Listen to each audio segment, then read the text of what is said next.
सारथी।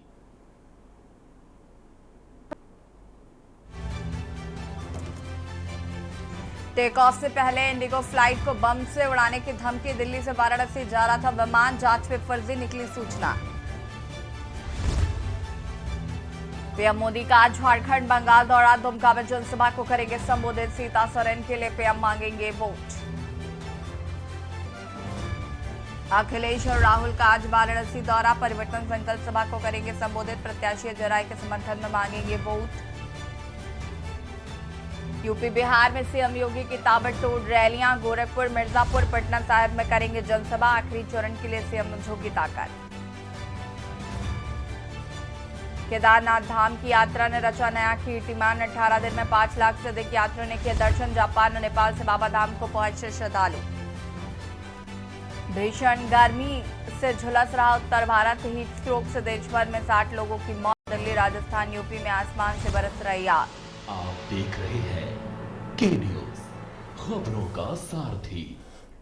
नमस्कार, देश की बात में आप सभी का स्वागत है। मैं हूं आपके साथ ऋषि शुक्ला और दिल्ली से खबर आपको बता देते हैं, जहां पर इंडिगो फ्लाइट को बम से उड़ाने की मिली है धमकी। टेक ऑफ से पहले बम से उड़ाने की धमकी मिली। दिल्ली से वाराणसी जा रहा था इंडिगो विमान, जांच में फर्जी निकली बम की धमकी की खबर। इंडिगो विमान को खाली करा कर की गई जांच।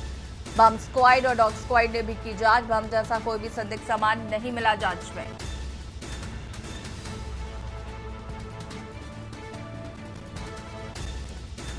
जांच में फर्जी निकली बम की धमकी।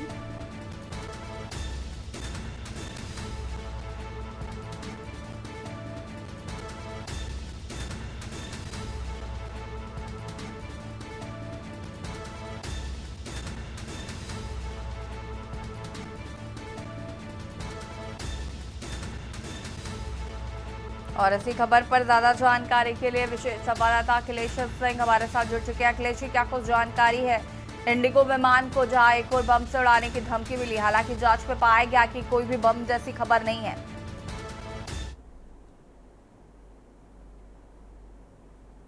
अनम्यूट कीजिएगा प्लीज।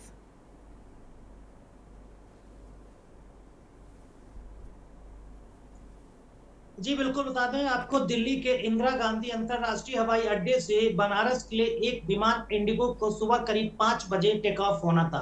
उससे पहले ही जब पायलट बाथरूम गए तो बाथरूम में एक टिश्यू पेपर पर लिखा मिला कि बम, और उसमें लिखा था कि 30 मिनट में बम ब्लास्ट हो जाएगा। तो बम उड़ाने की धमकी जैसे ही पायलट देखी, उसने तुरंत वहां के एयरपोर्ट अधिकारियों को सूचित किया। उसके बाद बम स्क्वाड और सीआईएसएफ की सुरक्षा टीम वहां पर पहुंच गई।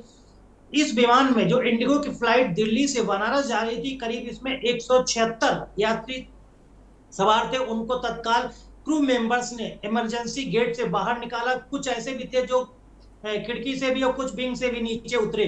तो ये बता दें, इसके बाद इस विमान को आइसोलेशन में ले जाया गया। वहां पर उसको चेकिंग की गई। चेकिंग में कोई भी तरह का संदिग्ध कुछ भी नहीं मिला और बम निरोधक दस्ता ने पूरे विमान की जांच के बाद ये कहा कि इसमें बम जैसी कोई भी वस्तु नहीं है। जो बम से उड़ाने की धमकी दी गई थी वो सिर्फ अफवाह है। मैं आपको बता दूं कि ये कोई ऐसी पहली घटना नहीं है। 1 मई, अगर इस मई के महीने में भी देखा जाए तो अब तक करीब 28 ऐसी धमकी मिल चुकी है, जिनमें अस्पताल हो, स्कूल हो, यहां तक भी गृह मंत्रालय को भी उड़ाने की धमकी मिली थी। और अब अंतरराष्ट्रीय हवाई अड्डा दिल्ली पर इंडिगो के विमान को उड़ाने की धमकी देगी।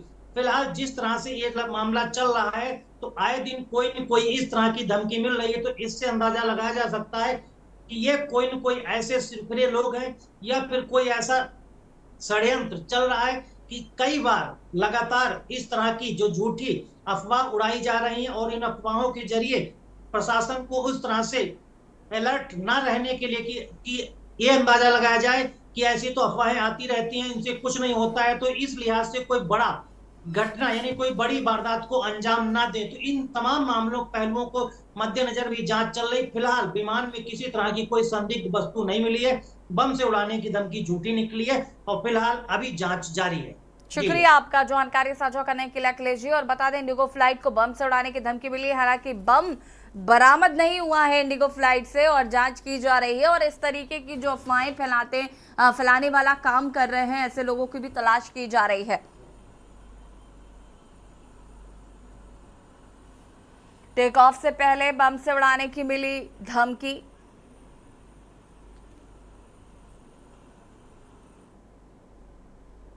टिहरी से खबर आपको बता देते हैं, जहां पर श्रद्धालु से भरी बस पलटी। कौड़ियाला के पास सड़क हादसा, बस में तेलंगाना के 28 लोग सवार थे। घायलों को ऋषिकेश भिजवाया गया है। हादसे में बस में बैठे सभी यात्री सुरक्षित। पुलिस और एसडीआरएफ ने रेस्क्यू किया है। बद्रीनाथ से वापस लौटते समय हुआ हादसा। कौड़ियाला के पास ब्रेक फेल होने से यह हादसा हुआ। ब्रेक फेल होने से रोड पर पलटी बस। घायलों को ऋषिकेश भिजवाया गया है। हादसे में बस में बैठे सभी यात्री सुरक्षित। पुलिस और एसडीआरएफ ने किया रेस्क्यू। बद्रीनाथ से वापस लौटते समय हुआ हादसा। पुलिस और एसडीआरएफ ने किया रेस्क्यू।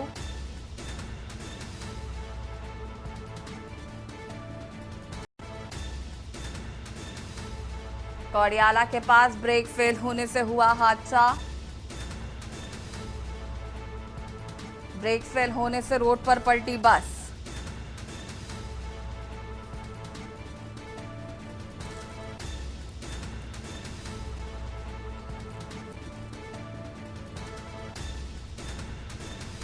बस में तेलंगाना के 28 लोग थे सवार।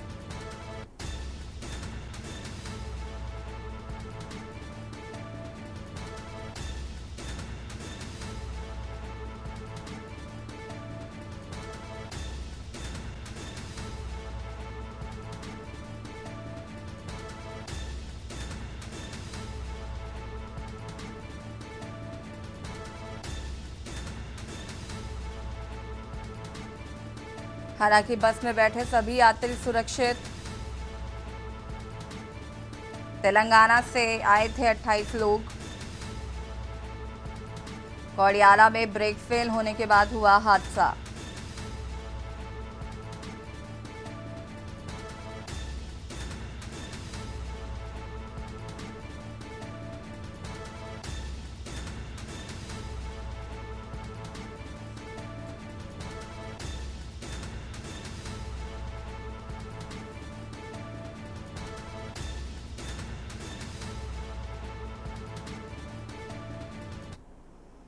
और इस खबर से जुड़ी हर एक अपडेट आप तक पहुंचाएंगे, लेकिन रुकेंगे छोटे से ब्रेक के लिए, जो हाजिर होते हैं। ब्रेक के बाद एक बार फिर से आप सभी का स्वागत है और खबर आपको बता रहे हैं।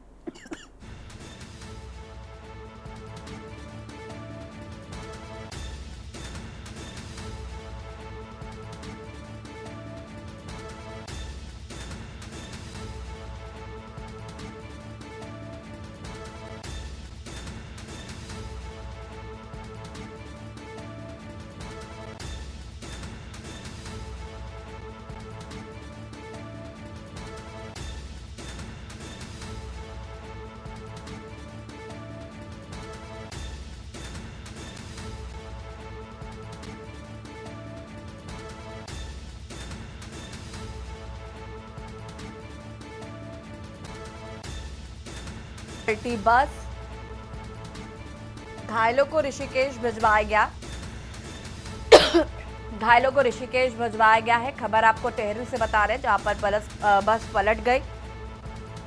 हादसे में बस में बैठे सभी लोग सुरक्षित हैं। पुलिस और एसडीआरएफ ने रेस्क्यू किया।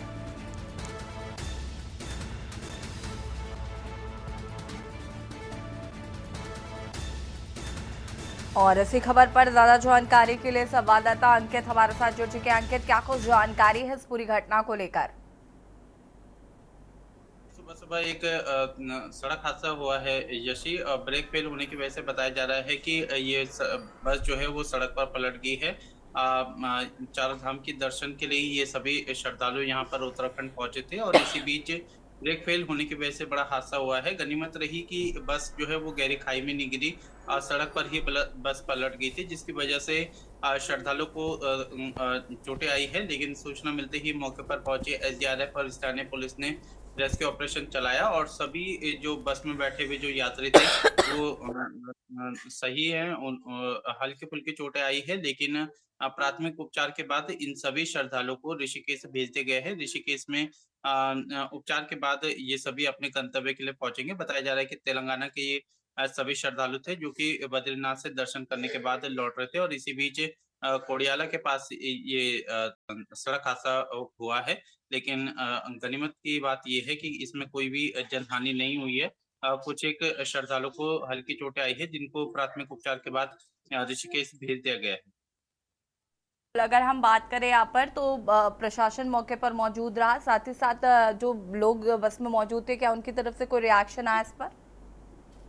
देखिए जो तमाम श्रद्धालु हैं वो जिस तरीके से एसडीआरएफ और स्थानीय पुलिस की तत्परता देखने को मिली है उसकी वजह से सभी श्रद्धालुओं ने प्रशासन का आभार व्यक्त किया है, क्योंकि सूचना मिलते ही मौके पर ही प्रशासन की टीम पहुंच गई थी और सभी घायलों को तुरंत प्राथमिक उपचार दिया गया।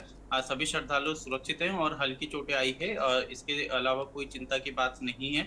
ब्रेक फेल होने की वजह से यह हादसा जो है वो देखने को मिला है, लेकिन जिस तरीके से पुलिस प्रशासन की तत्परता इसमें देखने को मिली है, सभी 28 के 28 श्रद्धालु इसमें सुरक्षित बताए जा रहे हैं और अब सभी को ऋषिकेश भेजा गया है, जहां पर कि ऋषिकेश में इन सभी का उपचार किया जाएगा। कुछ एक श्रद्धालु की के पैर में और सर में थोड़ा सा चोट लगी है, कुछ एक को कमर में चोटें आई है। तो इन सब चीजों को देखते हुए एक जो डॉक्टरों की टीम है वो इन सभी श्रद्धालुओं का उपचार करेगी और उसके बाद फिर ये ठीक है अंकित, बहुत बहुत शुक्रिया आपका जानकारी साझा करने के लिए। बने रहिए हमारे साथ, और भी अपडेट आपसे लेंगे। बता दें कि कोडियाला के पास हुआ हादसा, घायलों को ऋषिकेश भिजवाया गया। और रुद्रप्रयाग से खबर आपको बता देते हैं, जहां पर टेम्पो और ट्रैवलर वाहन खाई में गिरा। 90 मीटर गहरी खाई में गिरा है टेम्पो ट्रैवलर। हादसे में एक शख्स के घायल होने की खबर।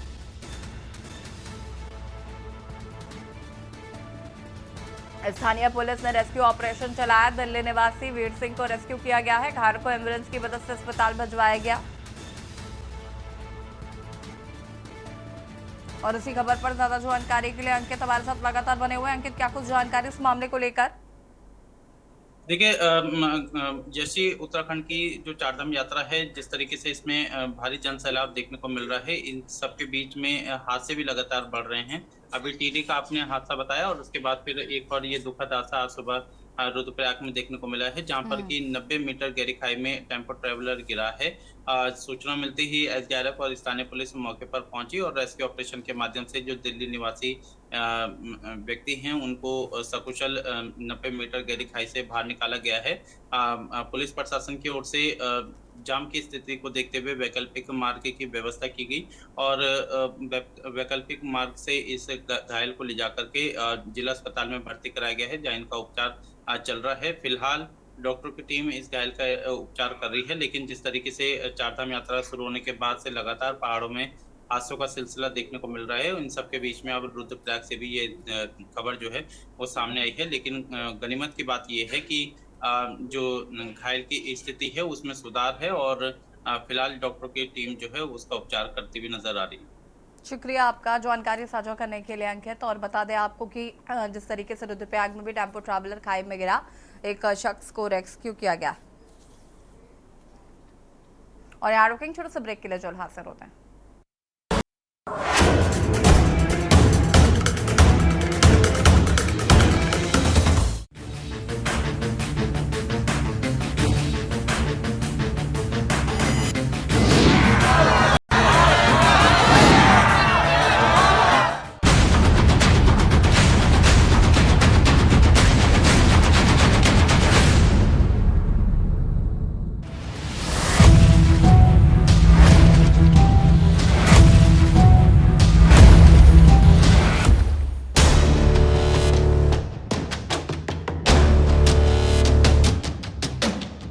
देश के हर गांव, हर शहर उठेगी खबरों की लहर। रोज होगी आपकी बात, जब मैं करूंगी देश की बात।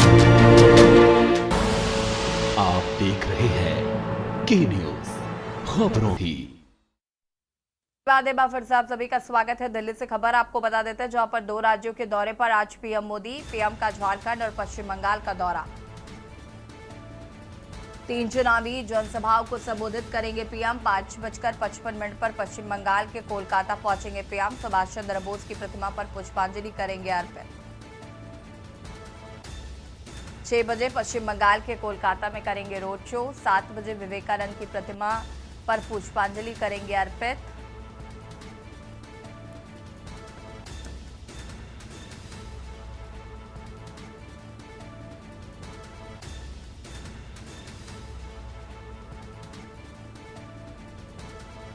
और इसी खबर पर ज्यादा जानकारी के लिए विशेष संवाददाता अखिलेश सिंह जी हमारे साथ जुड़े हुए हैं। अखिलेश जी, क्या कुछ जानकारी प्रधानमंत्री की अब 7वें चरण चुनाव को लेकर ताबड़तोड़ रैलियां हैं, रोड शो है? बिल्कुल, लोकसभा चुनाव 2024 अपने अंतिम क्षणों में चल रहा है। आप समझिए कि ये आखिरी चरण है, यानी कह सकते हैं 7वां चरण। 7वें चरण के लोकसभा चुनाव में भारतीय जनता पार्टी कोई भी कसर नहीं छोड़ना चाहती। इसलिए भारतीय जनता पार्टी के स्टार प्रचारकों की लंबी फेरिस्त में बड़े स्टार प्रचारकों की ताबड़तोड़ चुनावी रैलियों, चुनावी रोड शो और चुनावी कार्यक्रम आयोजित किया जा रहा है। आज अगर प्रधानमंत्री के तौर पर देखा जाए तो नरेंद्र मोदी की आज पश्चिम बंगाल में ताबड़तोड़ चुनावी जनसभाएं और कार्यक्रम है। हम आपको बता दें कि आज 28 मई को प्रधानमंत्री नरेंद्र मोदी 3 चुनावी जनसभाओं को संबोधित करेंगे, एक रोड शो करेंगे और 2 प्रतिमाओं पर पुष्पांजलि अर्पित करेंगे। इस लिहाज से देखा जाए तो आज प्रधानमंत्री का बेहद अहम कार्यक्रम लगे हुए हैं। इस तरह से प्रधानमंत्री के 3 कार्यक्रम, सबसे पहले पहली चुनावी जनसभा के तौर पर देखा जाए तो झारखंड के दुमका में 12:15 बजे संबोधित करेंगे। दूसरी जो चुनावी जनसभा होगी वो पश्चिम बंगाल के 2:30 पर बरसत में संबोधित करेंगे। तीसरी चुनावी जनसभा पश्चिम बंगाल के जादवपुर में 4 बजे संबोधित करेंगे। और जो 5वां कार्यक्रम इस तरह से देखा जाए तो पश्चिम बंगाल में सुभाष चंद्र बोस की प्रतिमा पर 5:55 पर पुष्पांजलि अर्पित करेंगे। 6 बजे कोलकाता में एक रोड शो करेंगे और 7 बजे विवेकानंद की प्रतिमा पर पुष्पांजलि अर्पित करेंगे। ठीक है अखिलेश जी, शुक्रिया आपका जानकारी साझा करने के लिए। 6 बजे पश्चिम बंगाल के कोलकाता में आज रोड शो करेंगे प्रधानमंत्री। पीएम का झारखंड और पश्चिम बंगाल का दौरा है। आपको बता दें कि विवेकानंद की प्रतिमा पर पुष्पांजलि अर्पित करेंगे प्रधानमंत्री। दिल्ली से खबर आपको बता देते हैं, जहां पर आज ओडिशा दौरे पर गृह मंत्री अमित शाह ओडिशा में 3 चुनावी जनसभाओं को करेंगे संबोधित। ओडिशा के चंदबली, जसपुर पुरी में करेंगे जनसभा। बीजेपी प्रत्याशी के पक्ष में करेंगे वोट अपील। ओडिशा के चंदबली, जसपुर पुरी में करेंगे जनसभा।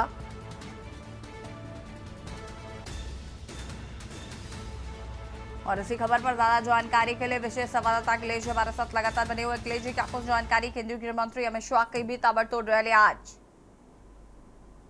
बिल्कुल, भारतीय जनता पार्टी के स्टार प्रचारक और केंद्रीय गृह मंत्री अमित शाह आज उड़ीसा के चुनावी दौरे पर हैं। आज उड़ीसा में 3 चुनावी जनसभाओं को संबोधित करेंगे। पहली चुनावी जनसभा 12:30 उड़ीसा के चंदवली में करेंगे। वहीं दूसरी चुनावी जनसभा को 2:15 उड़ीसा के जसपुर में संबोधित करेंगे और तीसरी चुनावी जनसभा उड़ीसा के पुरी में संबोधित करेंगे। इस लिहाज से अगर देखा जाए तो अमित शाह जी आज उड़ीसा के चुनावी ताबड़तोड़ चुनावी जनसभाओं को संबोधित कर रहे हैं और यहाँ पर प्रधानमंत्री मोदी के द्वारा जो भी दावे और गारंटी की जा रहे हैं उनको भारतीय जनता पार्टी के प्रत्याशियों को जिताने के लिए जनता को मोदी की गारंटी की याद दिलाते हैं। और अमित शाह यह भी आपको बता रहे हैं कि खासकर कांग्रेस यानी राहुल गांधी पर भी हमलावर रहेंगे। इस लिहाज से मोदी की जो गारंटी है कि आगामी जो तीसरी बार सरकार भाजपा की बनाने के लिए अमित शाह लगातार प्रधानमंत्री मोदी की गारंटी जनता को याद दिलाते हैं और उनसे अपील करते हैं कि भारतीय जनता पार्टी के कैंडिडेट को वोट कर जिताएं ताकि तीसरी बार भारतीय जनता पार्टी यानी एनडीए की सरकार बनाई जाए और प्रधानमंत्री मोदी की अगुवाई में सरकार बने ताकि जो गारंटी वो कह रहे हैं उन गारंटियों को पूरा किया जा सके। जी शुक्रिया आपका जानकारी साझा करने के लिए। और बता दें आपको कि आज ओडिशा में है केंद्रीय गृह मंत्री अमित शाह की जनसभाएं।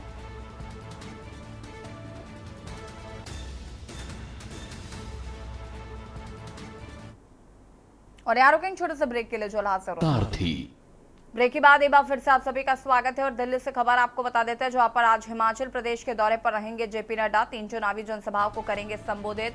हिमाचल के किन्नर समाज में पहली चुनावी जनसभा, हिमाचल में शिमला के रामपुर में दूसरी जनसभा और हिमाचल के शिमला के रोहड़ू में करेंगे तीसरी जनसभा।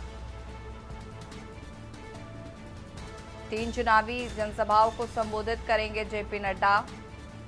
हिमाचल के किन्नर में पहली चुनावी जनसभा। हिमाचल में शिमला के रामपुर में होगी दूसरी जनसभा।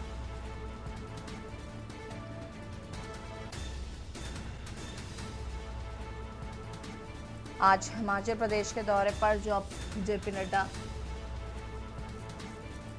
और इसी खबर पर ज्यादा जानकारी के लिए विशेष संवाददाता अखिलेश जी हमारे साथ जुड़े हुए। अखिलेश जी, क्या कुछ जानकारी? आज जेपी नड्डा के भी ताबड़तोड़ दौरे हैं। भारतीय जनता पार्टी के राष्ट्रीय अध्यक्ष जेपी नड्डा आज अपने गृह प्रदेश हिमाचल प्रदेश के दौरे पर हैं। उनकी आज वहां पर 3 चुनावी जनसभाओं को आयोजित भारतीय जनता पार्टी के द्वारा किया गया है। आज जेपी नड्डा हिमाचल प्रदेश में 3 चुनावी जनसभाओं को संबोधित करेंगे और भारतीय जनता पार्टी के प्रत्याशियों के लिए वोट मांगकर जनता से उनको जिताने की अपील करेंगे। आपको बताता हूं कि भारतीय जनता पार्टी की तरफ से जो 3 चुनावी जनसभाओं को आयोजित किया गया, जिनको जेपी नड्डा संबोधित करने वाले हैं। पहली चुनावी जनसभा 11 बजे हिमाचल प्रदेश के किन्नौर क्षेत्र में होगी। वहीं दूसरी चुनावी जनसभा 1:20 पर शिमला के रामपुर में होगी। वहीं तीसरी चुनावी जनसभा 3:15 पर शिमला के रोहिणी क्षेत्र में होगी। तो इस लिहाज से 3 चुनावी जनसभाओं को जेपी नड्डा संबोधित करेंगे। इन चुनावी जनसभाओं को उनके लिए बेहद अहम माना जा सकता है, क्योंकि भारतीय जनता पार्टी के राष्ट्रीय अध्यक्ष जेपी नड्डा अपने गृह प्रदेश में जब चुनावी जनसभाएं संबोधित करेंगे तो उनसे पार्टी और देश को भी काफी उनसे अपेक्षा है कि वो वहां से ज्यादा कैंडिडेट को जिताकर संसद में भेजें। लेकिन आपको बता दें कि भारतीय जनता पार्टी अभी विगत दिनों जो विधानसभा चुनाव हुआ था वहां पर परफॉर्मेंस बहुत अच्छी नहीं रही थी। वहां पर कांग्रेस ने जीत दर्ज की थी। तो इस लिहाज से भी देखा जाए कि वहां पर कांग्रेस की सरकार है, और लेकिन भारतीय जनता पार्टी के राष्ट्रीय अध्यक्ष जब वहां चुनावी जनसभाओं को संबोधित करेंगे तो लिहाज से दोनों की कड़ी टक्कर है। कांग्रेस और भारतीय जनता पार्टी की चुनावी टक्कर काफी मजबूत देखने को मिल रही है, क्योंकि सरकार वहां पर कांग्रेस की विधानसभा की चल रही है। इस लगातार कांग्रेस भी भारतीय जनता पार्टी को चुनावी टक्कर में काफी माकूल जवाब दे रही। जनता पार्टी भी बेहद कड़ाई के लिए चुनाव जोर शोर से कर रही है। भारतीय जनता पार्टी के चाहे जो भी स्टार प्रचारक हो, प्रधानमंत्री मोदी, केंद्रीय गृह मंत्री अमित शाह और फिर भारतीय जनता पार्टी के रान में लगातार चुनाव प्रचार करके भारतीय जनता पार्टी के प्रत्याशियों को जिताने में लगे हैं और जनता से अपील कर रहे हैं कि उनको ज्यादा से ज्यादा मतदान करके जिताएं और संसद भेजें। ठीक है, शुक्रिया आपका जानकारी साझा करने के लिए। और बता दें कि आज हिमाचल में शिमला में आज उनकी 3 रैलियां हैं, 3 जनसभाएं हैं और बीजेपी प्रत्याशियों के पक्ष में करेंगे वोट अपील।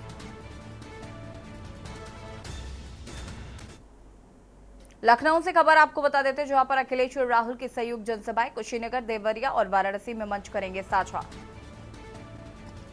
12:20 पर कुशीनगर में करेंगे चुनावी जनसभा, 1 बजे देवरिया में करेंगे संयुक्त चुनावी जनसभा। देवरिया के बाद काशी में परिवर्तन संकल्प सभा, गठबंधन प्रत्याशी अजय राय के समर्थन में होगी जनसभा। राष्ट्रीय महासचिव व गठबंधन के नेता इसमें शामिल होंगे। देवरिया के बाद काशी में परिवर्तन संकल्प सभा,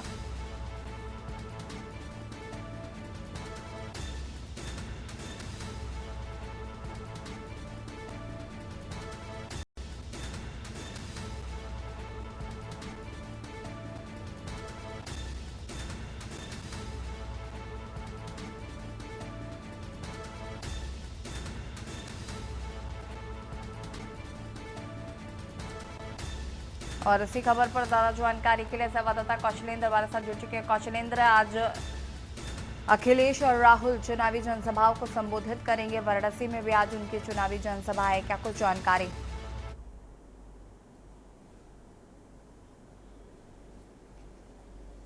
जी बिल्कुल, देखिए आपको बताएं कि इंडिया गठबंधन की आज उत्तर प्रदेश में 3 संयुक्त जो है रैली है, रोड शो है और जनसभा भी है। वहीं बात करें तो जो है सबसे पहले जो है उनका जो कार्यक्रम लगा हुआ है वो जो है महाराजगंज और बांसगांव जो कि गोरखपुर लोकसभा क्षेत्र में, और वहीं फिर वाराणसी में जो कांग्रेस के प्रदेश अध्यक्ष, क्योंकि कांग्रेस के खाते में सीट है तो वहाँ पे जो है वो चुनाव जो है जो लड़ रहे हैं कांग्रेस के प्रदेश अध्यक्ष अजय राय, उनके जो है चुनाव प्रचार के लिए वहाँ पे रोड शो और जनसभा का आयोजन किया गया, जिसमें समाजवादी पार्टी के राष्ट्रीय अध्यक्ष अखिलेश यादव और कांग्रेस के सांसद राहुल गांधी इस रैली में सब जो है सम्मिलित होंगे। दोनों नेताओं का जो कार्यक्रम लगा है वो 3 लोकसभा क्षेत्रों में लगा और उत्तर प्रदेश में, क्योंकि अंतिम चरण के मतदान की जो है तैयारी है, 1 जून को अंतिम चरण का मतदान होगा और अंतिम फेज में जो है 13 लोकसभा उत्तर प्रदेश की सीटों पे मतदान होगा। तो इसकी पूरी तैयारी जो है इंडिया गठबंधन ने किया है और दोनों नेता जो शीर्ष नेता हैं, लगभग जो है राहुल गांधी कांग्रेस के सांसद हैं, पूर्व अध्यक्ष भी रहे हैं, और वहीं समाजवादी पार्टी के राष्ट्रीय अध्यक्ष अखिलेश यादव वहां पे जो है जनसभा और रैली को संबोधित करेंगे। शुक्रिया आपका जानकारी साझा करने के लिए। और बता दें आपको कि अखिलेश और राहुल की आज ताबड़तोड़ यहाँ पर रैलियां हैं। राष्ट्रीय महासचिव अखिलेश और राहुल की संयुक्त जनसभाएं कुशीनगर, देवरिया, वाराणसी में मंच करेंगे साझा।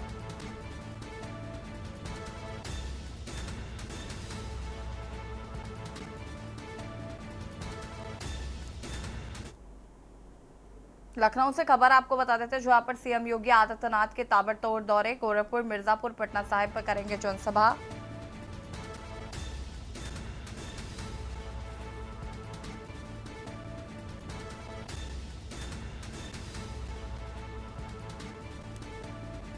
आरा, पटना साहिब में भी सीएम करेंगे जनसभा। 11:10 पर बापू इंटर कॉलेज के पीपीगंज पहुंचेंगे। 1 बजे महाशक्ति इंटर कॉलेज के बरहाज आएंगे सीएम।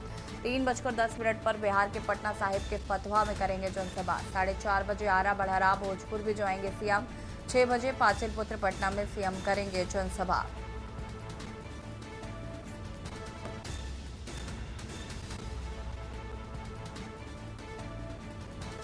सीएम योगी आदित्यनाथ के ताबड़तोड़ दौरे।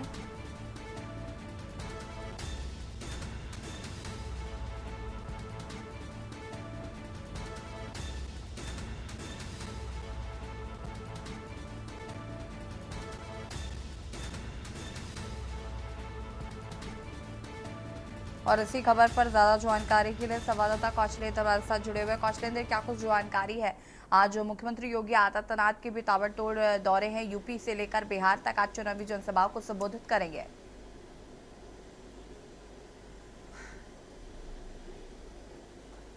जी बिल्कुल, देखिए आपको बताएं कि मुख्यमंत्री योगी आदित्यनाथ क्योंकि स्टार प्रचारकों की लिस्ट में हैं, इसलिए जो है उत्तर ही प्रदेश नहीं अन्य राज्यों में भी वो चुनाव प्रचार के लिए जाते हैं और वहाँ पे प्रचार प्रसार करते हैं, जनसभा करते हैं, रैली करते हैं। तमाम जगहों पे उनका जो है कार्यक्रम लगा है। इसी में उत्तर प्रदेश में 2 लोकसभा चुनाव के जो है 13 लोकसभा चुनाव जो है होने हैं, उसमें 2 लोकसभा में आज ये अपना प्रचार प्रसार करने के बाद ये सीधा जो है पटना साहिब बिहार निकल जाएंगे। पटना साहिब पे जो रविशंकर प्रसाद हैं, जो पूर्व केंद्रीय मंत्री रहे हैं, उनके लिए वहाँ पे रोड शो और जनसभा करेंगे। तो ये जो कार्यक्रम का जो रूपरेखा पूरा तैयार किया गया है और भारतीय जनता पार्टी अपने पूरे दमखम के साथ इस चुनाव मैदान में उतरी हुई है और जो प्रचार प्रसार है लगभग देखिए जो है जो बीजेपी के शीर्ष नेतृत्व लेके जो है जो जिले स्तर और ब्लॉक स्तर के जो नेता हैं वो अब चुनाव प्रचार में जुटे हैं। जहां पे चुनाव प्रचार जहां पे मतदान हो गया है वहां से जहां पे अब होना है, सभी लोग लगभग पश्चिमी यूपी से लेके अब पूर्वांचल की तरफ सभी नेता वहां पहुंच गए, वहां जमावड़ा लगने लगा है।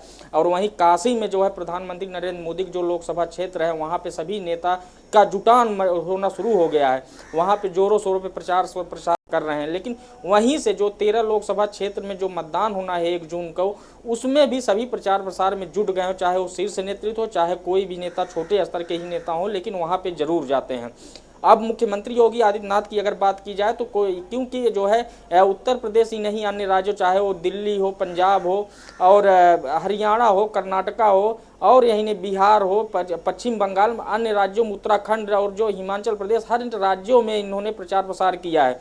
उत्तर प्रदेश से सटे जितने भी राज्य हैं लगभग सभी राज्यों में इनका प्रचार प्रसार हुआ है।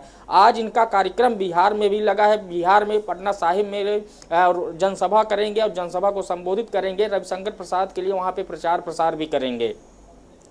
ठीक है कौशलेंद्र, शुक्रिया आपका जानकारी साझा करने के लिए। आरा पटना साहिब में भी आज मुख्यमंत्री योगी आदित्यनाथ के ताबड़तोड़ जनसभाएं। और यहाँ रुकेंगे छोटे से ब्रेक के लिए, जो हादसे होते हैं। ब्रेक के बाद एक बार फिर से आप सभी का स्वागत है। लखनऊ से खबर जहां पर ज्येष्ठ माह का पहला बड़ा मंगल आज राजधानी में हनुमान मंदिरों में भक्तों की उमड़ी भीड़। कई जगह पर हनुमान मंदिरों में भंडारे का भी आयोजन किया गया। मंदिरों के बाहर सुरक्षा के भी कड़े इंतजाम किए गए हैं। प्रशासन ने स्वच्छता बनाए रखने की अपील की है। बता दें कि हनुमान मंदिरों को फूलों और लाइटों से सजाया गया है। राजधानी में हनुमान मंदिरों में भक्तों की उमड़ी भीड़।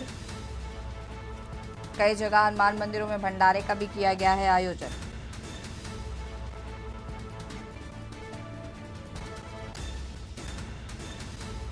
कई जगह हनुमान मंदिरों में भंडारे का भी किया गया है आयोजन। मंदिरों के बाहर सुरक्षा के किए गए हैं कड़े इंतजाम।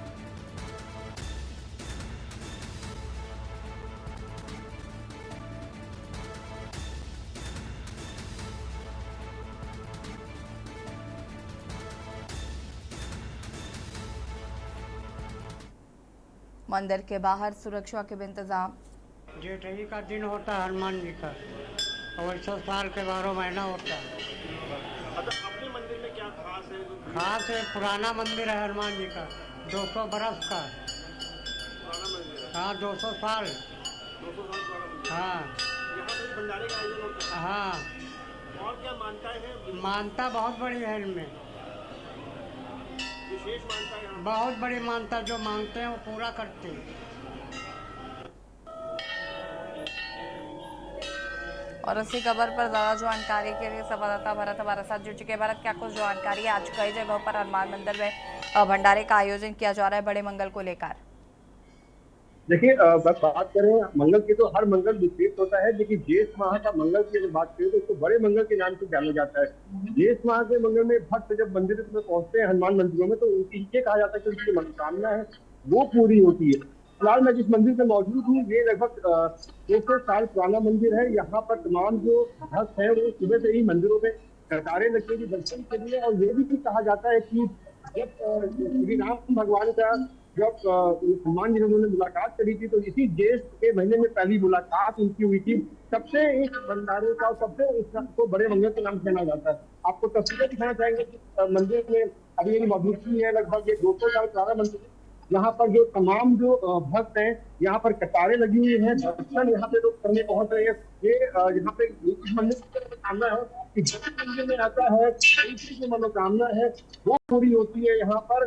और तमाम जो लोग हैं यहाँ पर सुबह से ही दर्शन के लिए पहुंच रहे हैं। अगर हमारे साथ पंडित जी मौजूद है, उनसे बात करना चाहेंगे। सर, कितना पुराना मंदिर है, क्या विशेषता है यहाँ? यहाँ ये पुराना है।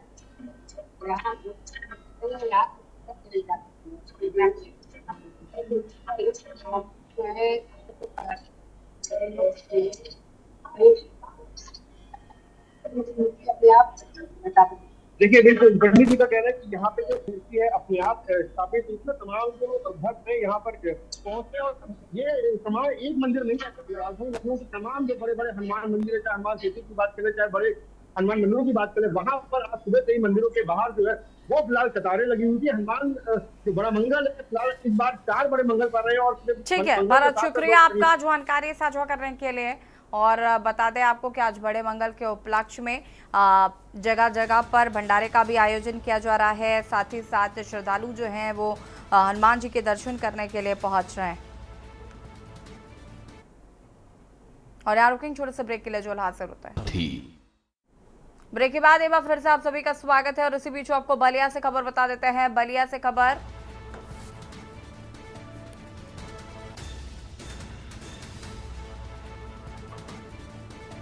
नारद राय ने कहा अगर नेताजी होते तो ऐसा ना होता। बनारस में अमित शाह से मिले हैं नारद राय। बीजेपी में शामिल होने की खबरें। बलिया से खबर, पूर्व मंत्री नारद राय ने सपा का साथ छोड़ा। उन्होंने कहा कि मंच से उनकी अनदेखी की गई है, मंच से मेरा नाम नहीं लिया गया, मेरे खिलाफ साजिश की जा रही है। और इसी खबर पर ज्यादा जानकारी के लिए संवाददाता कौशलेंद्र हमारे साथ जुड़ चुके हैं। कौशलेंद्र, क्या कुछ जानकारी है? नारद राय की जो नाराजगी है वो कहीं ना कहीं साफ तौर पर देखने को मिल रही है।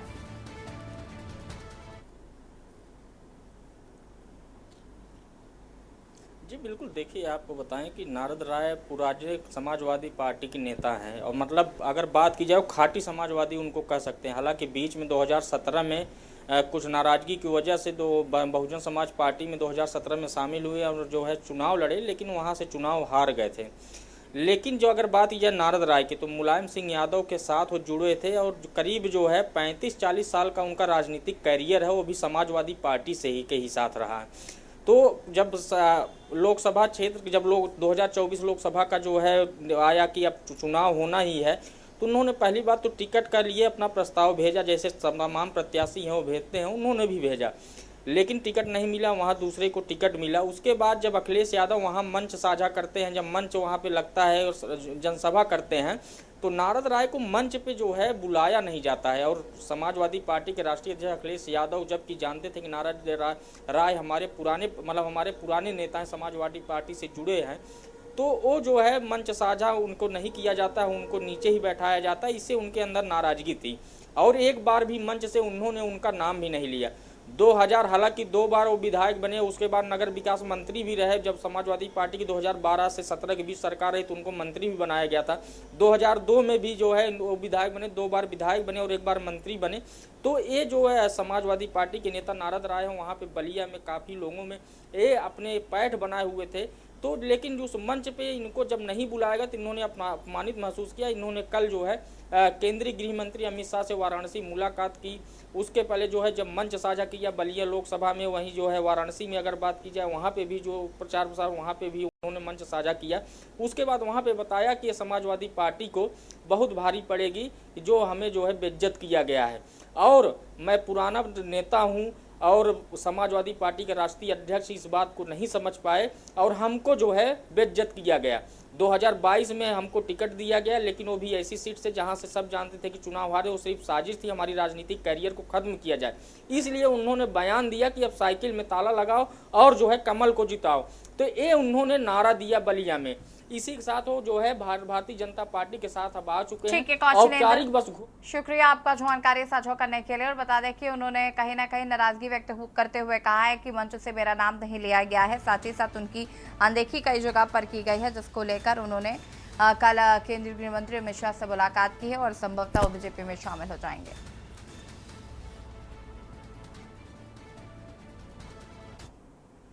और इसी बीच आपको लखनऊ से एक और खबर बता देते हैं। लखनऊ से खबर, पीपीएस श्यामजीत सिंह पर बड़ा एक्शन।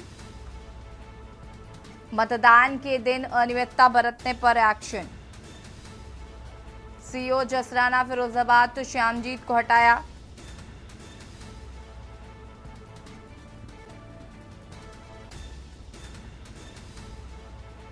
ईसी ने शिकायत के बाद श्यामजीत सिंह को हटाया।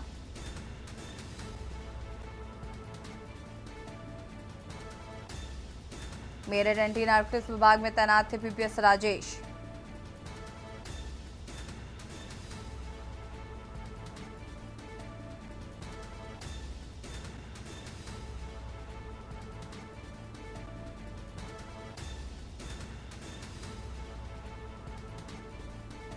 सीओ जसराना फिरोजाबाद से श्यामजीत को हटाया गया।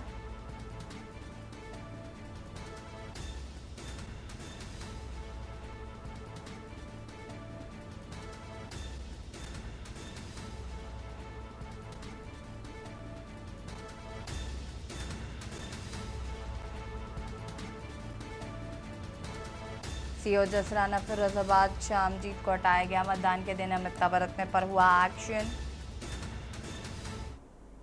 और इसी बीच आपको प्रयागराज से बड़ी खबर बता देते हैं। प्रयागराज से बड़ी खबर, हाईकोर्ट ने एनएचआई को निर्देश दिए। मेरठ प्रकरण इलाहाबाद हाईकोर्ट का सख्त निर्देश। जमीन अधिग्रहण निरस्त करें, नहीं तो मुआवजा दें।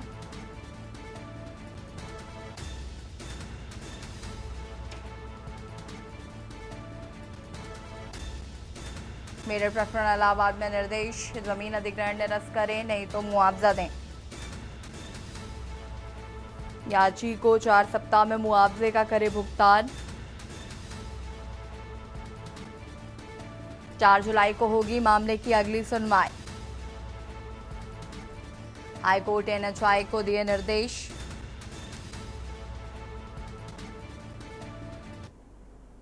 जमीन अधिग्रहण निरस्त करें, नहीं तो मुआवजा दें। याची को 4 सप्ताह में मुआवजे का भुगतान करें।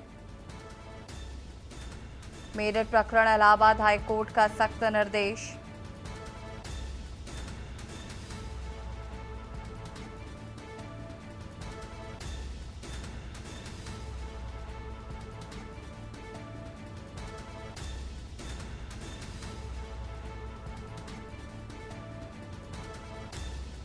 हाईकोर्ट ने दिए निर्देश। मेरठ प्रकरण इलाहाबाद हाईकोर्ट के सख्त निर्देश।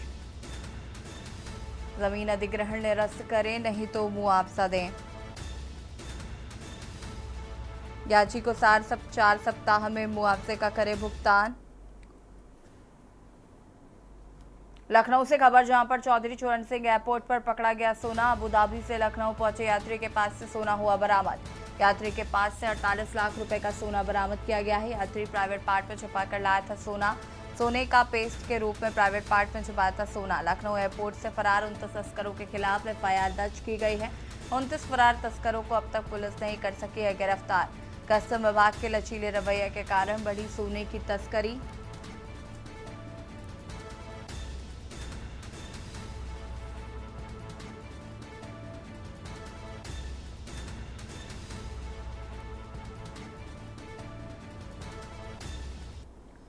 और इसी बीच आपको प्रयागराज से खबर बता देते हैं। प्रयागराज से खबर, अफजाल की सजा पर जून में सुनवाई। सरकारी अपील पर आपत्ति के लिए मिला समय।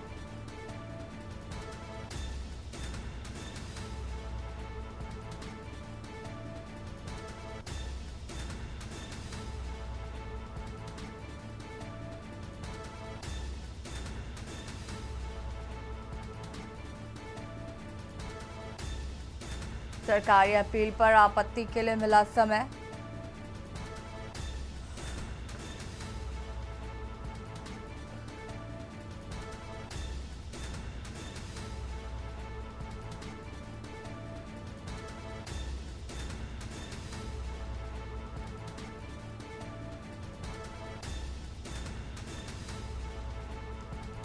मूल केस पर दोनों पक्षों की बहस लगभग पूरी। वकील को आपत्ति दाखिल करने का दिया गया समय।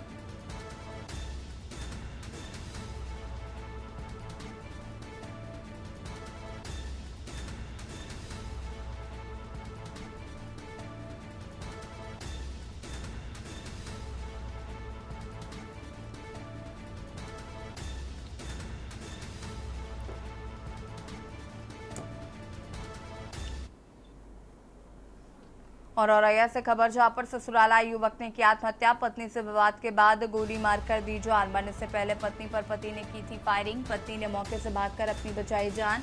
सूचना पर पहुंची पुलिस फिलहाल घटना की जांच पड़ताल में जुटी। मरने से पहले पत्नी पर पति ने की थी फायरिंग। पति ने मौके से भागकर अपनी जान बचाई।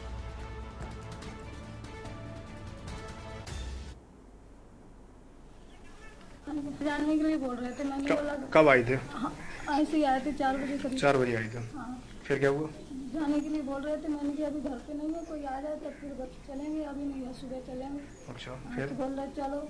तो एक फायर तो इन्होंने पहले हमारे ऊपर किया, वो नहीं हुआ तो दूसरा अपने ऊपर किया। घर पे किया, बाहर किया? नहीं किया अभी। अच्छा, फिर क्या हुआ? ऊपर गया तो मैं भाग गई, तो दूसरा अपने ऊपर कर लिया। अच्छा, कोई झगड़ा हुआ था? हाँ जी, मारते तोड़ते थे हमें घर पर, तो मैं वहाँ से मतलब चली आई थी। वहाँ पर भी इन्होंने मारने का मतलब बनाया था अपनी मम्मी के साथ बयान। 4:30 बजे के आसपास ये सूचना मिली थी कि ग्राम रतनपुर थाना क्षेत्र विधना में एक व्यक्ति ने स्वयं तमंचे से अपने सिर में गोली मारकर आत्महत्या कर ली है।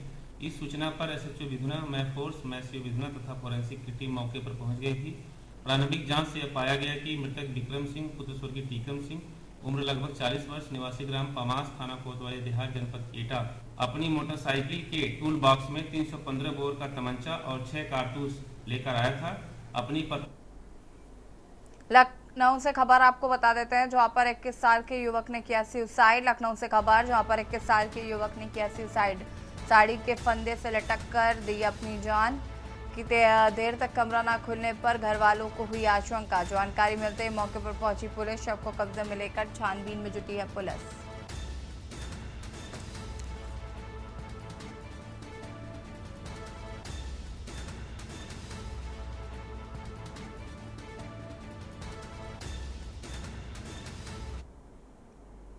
और देश की बात